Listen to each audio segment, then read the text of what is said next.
Radhe Radhe guys. आज की video में हम बात करेंगे अघन मास। ये जो गुरुवार होते हैं उनको करने से हमारी सभी मनोकामनाएं पूर्ण होती है और माता लक्ष्मी की विशेष कृपा हमें प्राप्त होती है। अघन गुरुवार के दिन हमें कुछ खास उपाय भी करने चाहिए, जो कि इस प्रकार है। अघन मास हम मार्गशीर्ष मास को कहते हैं जब समुद्र मंथन में माँ लक्ष्मी का प्रादुर्भाव हुआ था। तब माँ लक्ष्मी जी भगवान विष्णु के साथ विवाह करके वैकुंठ लोक चली गई थी। तब पृथ्वी पर सभी लोग बहुत परेशान हो गए और माँ लक्ष्मी से प्रार्थना करने लगे कि माँ लक्ष्मी आप पृथ्वी पर कब आएंगी। तब पहली बार जब माँ लक्ष्मी पृथ्वी पर आई थी तब गुरुवार था। तब से ही जो गुरुवार है उस दिन महालक्ष्मी का व्रत करने की परंपरा चल रही है। अघन मास के गुरुवार के जो व्रत होते हैं वो हमें जो पहला गुरुवार होता है उसी से प्रारंभ करना होता है और अंत तक जो गुरुवार होते हैं उस तक वह व्रत पूर्ण होता है। माता लक्ष्मी की विशेष कृपा इस दिन हमें प्राप्त होती है। कहते हैं जो व्यक्ति महिला पुरुष अघन मास के गुरुवार को करते हैं 7 पीढ़ी तक उनके घर में कभी दरिद्रता नहीं आती, वे कभी गरीब नहीं होते। इसलिए हमें पहले से शुरुआत करके आखिरी गुरुवार तक यह व्रत करने चाहिए।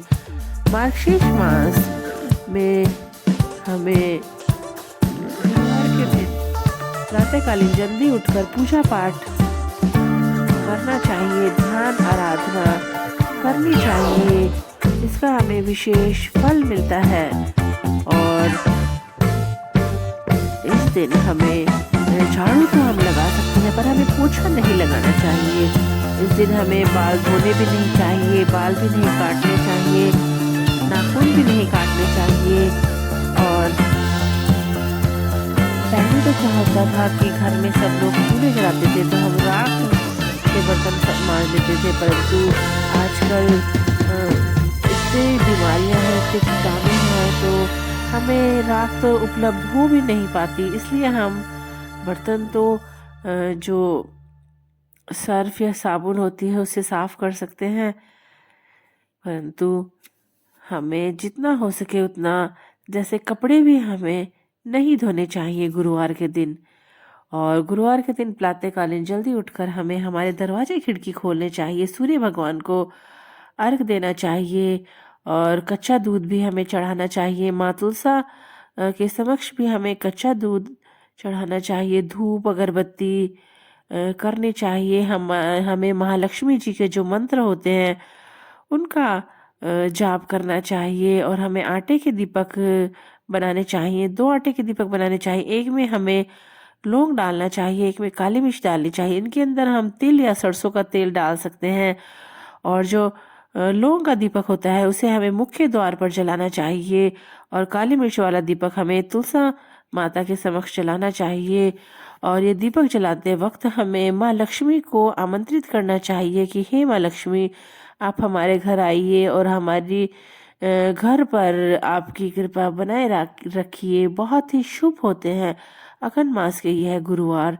तो अघन मास के जो गुरुवार होते हैं उन दिन हमें विशेष पूजा अर्चना करनी चाहिए। कई लोगों से व्रत उपवास नहीं होते, उनकी शारीरिक स्थिति कमजोर होती है, तब उन्हें जो पूजा पाठ के नियम होते हैं वह अपनाने चाहिए। उन्हें लक्ष्मी जी और जो नारायण भगवान है उनकी पूजा करनी चाहिए। कहते हैं लक्ष्मी जी और नारायण भगवान की हमें पूजा सुबह सुबह प्रातःकालीन जल्दी उठकर करनी चाहिए। बहुत ही विशेष लाभ मिलता है इस उपवास को करने से और माँ लक्ष्मी की कृपा हम पर हमेशा बनी रहती है। हमारे जीवन की समस्त कठिनाइयाँ और जो हमारे जीवन में धन से रिलेटेड जो भी समस्याएं होती हैं उनका समाधान होता है और माँ लक्ष्मी और नारायण भगवान की कृपा हम पर बनी रहती है और हमारे घर में सुख समृद्धि आती है।